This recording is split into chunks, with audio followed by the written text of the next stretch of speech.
Cemas soal duit dan bingung soal masa depan, udah kayak makanan sehari-hari ya. Perasaan seolah-olah semua orang udah lari kenceng di depan, sementara kita masih di sini, bingung nyari arah. Pernah nggak sih kamu ngerasa kejebak dalam siklus kerja? Bayar tagihan, terus kerja lagi, sambil mikir, ini udah bener belum sih jalan hidup gue? Kalau pernah, tenang, kamu nggak sendirian. Hari ini kita bakal bedah tuntas tekanan-tekanan unik yang dihadapi anak muda zaman sekarang. Cemas soal duit dan bingung soal masa depan, udah kayak makanan sehari-hari ya. Perasaan seolah-olah semua orang udah lari kenceng di depan, sementara kita masih di sini, bingung nyari arah. Perasaan ini tuh nyata banget dan sering bikin kita ngerasa sendirian. Tapi, kabar baiknya adalah, kamu sama sekali nggak sendirian. Perasaan ini begitu umum dialami banyak orang, sampai-sampai para peneliti punya istilah ilmiahnya sendiri.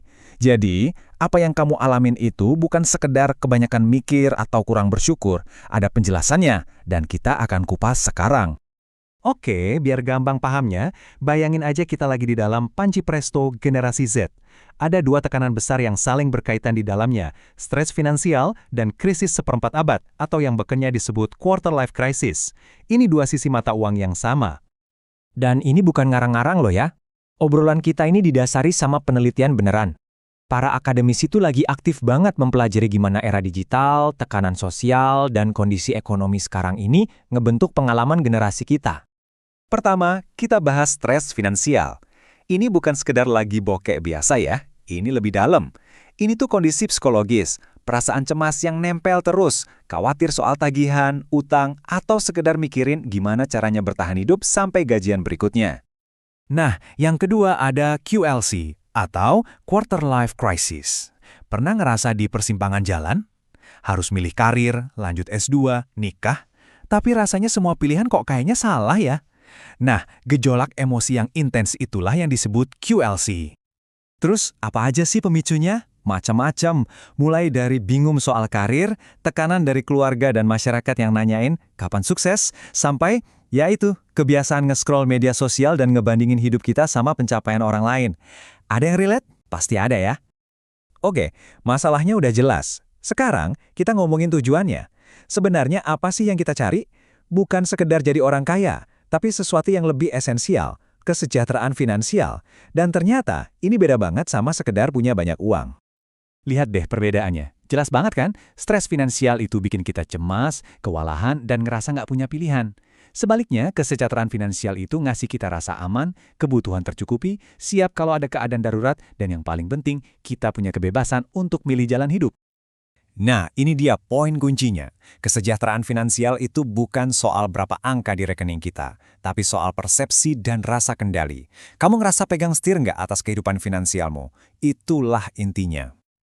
Oke, sekarang kita masuk ke bagian yang paling ditunggu-tunggu, solusinya. Gimana caranya pindah dari kolom stres ke kolom sejahtera? Kita mulai dari perangkat yang paling dasar dan paling kuat, pengetahuan. Senjata utama kita namanya literasi finansial. Ini bukan cuma soal gimana cara nabung ya. Ini adalah gabungan dari ilmu, skill, dan ini penting, rasa percaya diri buat ngambil keputusan finansial yang cerdas. Angka apaan nih? 0,709? Gini. Angka ini tuh hasil dari sebuah studi tentang Gen Z. Dan ini nunjukin korelasi yang super kuat. Artinya, semakin kita melek finansial, semakin kita merasa tenang dan pegang kendali. Jadi, belajar soal keuangan tuh bukan cuma biar kaya, tapi juga biar mental lebih sehat. Jadi, gimana cara mulainya? Ternyata simple. Ada 4 kebiasaan kunci yang bisa langsung kita coba. Pertama, belanja cerdas, fokus ke kebutuhan. Kedua, bayar tagihan, jangan telat. Ketiga, bikin rencana buat masa depan. Dan keempat, yang paling krusial, konsisten nabung. Inilah fondasinya. Oke, ngurusin duit itu penting banget. Tapi, itu baru setengah jalan. Gimana dengan perasaan galau, bingung, dan cemas yang kadang datang tiba-tiba? Nah, sekarang kita bahas perangkat buat sisi psikologisnya. Momen-momen transisi besar, kayak pas kita baru lulus dan masuk dunia kerja, itu sering banget jadi puncaknya. Ini momen yang penuh harapan, tapi juga penuh ketakutan dan ketidakpastian. Nggak heran kalau ini jadi pemicu utama quarter life crisis. Buat ngadepinnya, para ahli menyarankan konsep self-healing atau penyembuhan diri. Heits, ini bukan soal mistis-mistisan ya.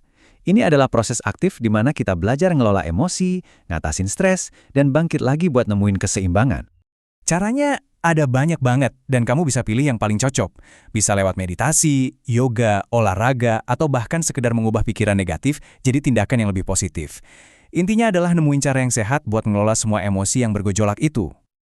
Nah, kita udah bahas perangkat buat finansial dan perangkat buat mental. Sekarang, yuk kita gabungin keduanya. Gimana caranya kita benar-benar jadi sutradara dalam film kehidupan kita sendiri? Inilah inti dari semua obrolan kita. Kesehatan finansial dan kesehatan mental itu nggak bisa dipisahin. Keduanya nyambung banget. Stres karena uang bisa bikin mental kita jatuh. Dan sebaliknya, kalau mental kita lagi nggak baik-baik aja, kita jadi susah ngambil keputusan finansial yang benar. Ini sebuah siklus. Kutipan ini ngena banget. Artinya, belajar soal keuangan itu bukan cuma soal angka. Ini adalah cara kita membangun benteng pertahanan buat mental kita. Pengetahuan itu ngasih kita rasa kendali, dan rasa kendali adalah obat paling ampuh buat ngelawan stres. Jadi setelah semua ini, pertanyaannya kembali ke kamu. Anggap aja masa depan finansial dan mental kamu itu sebuah buku yang masih kosong. Langkah kecil apa, keputusan apa, atau ilmu baru apa yang bakal jadi kalimat pertama di babak baru cerita hidupmu yang dimulai hari ini?